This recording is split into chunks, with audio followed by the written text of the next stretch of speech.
नमस्कार शेतकरी मित्रांनो, पुन्हा एकदा तुमच्या आपल्या चॅनलवर सहर्ष स्वागत आहे. शेतकरी बांधवांनो, शेतकरीच्या गोष्टीची आतुरतेने वाट बघत आहे ती म्हणजे कर्जमाफी. आता कर्जमाफीचा अध्यादेश हा केव्हापर्यंत निघणार आणि कशा स्वरूपात ही शेतकऱ्यांची कर्जमाफी असणार या संबंधीची काय माहिती आहे. आता आपण शेतकऱ्यांच्या मनातील काही प्रश्नांची उत्तरे या व्हिडिओच्या माध्यमातून जाणून घेणार आहोत.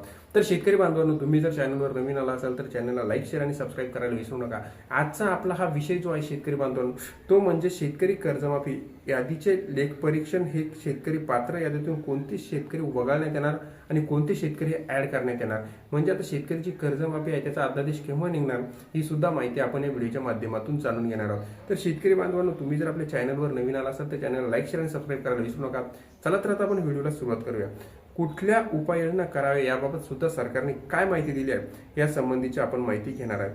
पुण्यश्लोक अहिल्याबाई होळकर शेतकरी कर्जमाफी योजना राज्य सरकारने सुरू करण्यात आलेली आहे.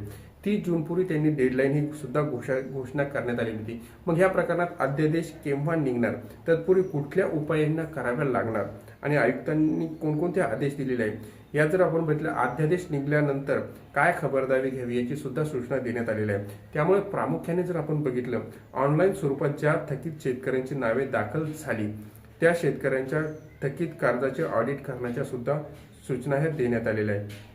जर आपण बघितलं त्याचप्रमाणे थकीत शेतकऱ्यांचे नावाचे आणि नियमित कर्जदार शेतकऱ्यांचे नावाचे ऑडिट सुद्धा आता सुरू झालेले आहे. अशातच जर बघितलं तर 29 ऑडिशनल टीम ह्या तयार करण्यात आलेल्या आहे. या ऑडिटकडे तालुका आणि ज्या शाखांची जबाबदारी पूर्ण देण्यात आलेली आहे. यामुळे खात्याचे ऑडिट केल्यानंतर किती कर्जमाफी होणार, कधीपासून थकबाकीदार आहेत, त्यांचे व्याज किती, ते कर्जमाफीला पात्र आहात का, त्याचबरोबर त्यांच्या संबंधीची संपूर्ण माहिती आता पुढे येणार आहे. याला सानुग्रह मदत द्यायची की नाही हे सुद्धा त्या ऑडिटच्या मार्फत समजणार आहे.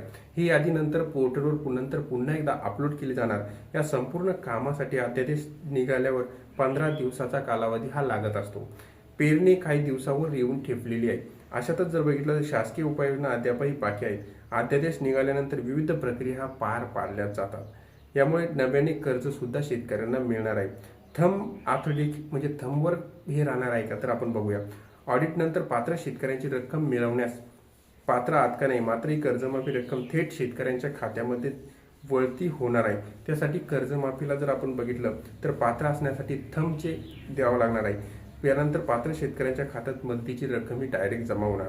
शेतकऱ्यांना कर्जमाफी आदेशाची प्रक्रिया कशी असणार आहे. जून महिना तोंडावर आला या कालावधीत जर आपण बघितलं तर पेरणीपूर्वी कर्जमाफीची रक्कम मिळावी अशी शेतकऱ्यांची अपेक्षा आहे. परंतु अध्यादेश न निघाल्यानंतर थकबाकीदार शेतकरी अडचणीत आले आहे. मुख्यमंत्र्यांनी 30 जून पूर्वी ही कर्जमाफी होणार असल्याचे म्हटले आहे.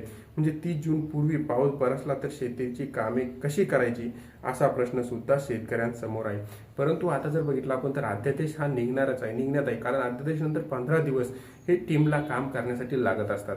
त्यामुळे शेतकऱ्यांची कर्जमाफी 30 जून पूर्वी होणार म्हणजे होणार. परंतु त्यासाठी जे ऑडिटचे काम आहेत त्यासाठी टीमा हा तयार करून प्रत्येक जिल्ह्याच्या आणि तालुक्याच्या ठिकाणी ह्या टीमा कार्यरत आहेत आणि 30 जून पूर्वी शेतकऱ्यांना ही कर्जमाफी मिळणार आहे म्हणजे मिळणार आहे. त्यासाठी थंबचे ऑडिशन होणार आहे, म्हणजे तुमच्या बायोमेट्रिकच्या मार्फत हे पैसे तुमच्या खात्यामध्ये जमा केले जाणार आहेत. ही होती संपूर्ण माहिती आवडल्यास चॅनलला लाईक, शेअर आणि सबस्क्राईब करायला विसरू नका.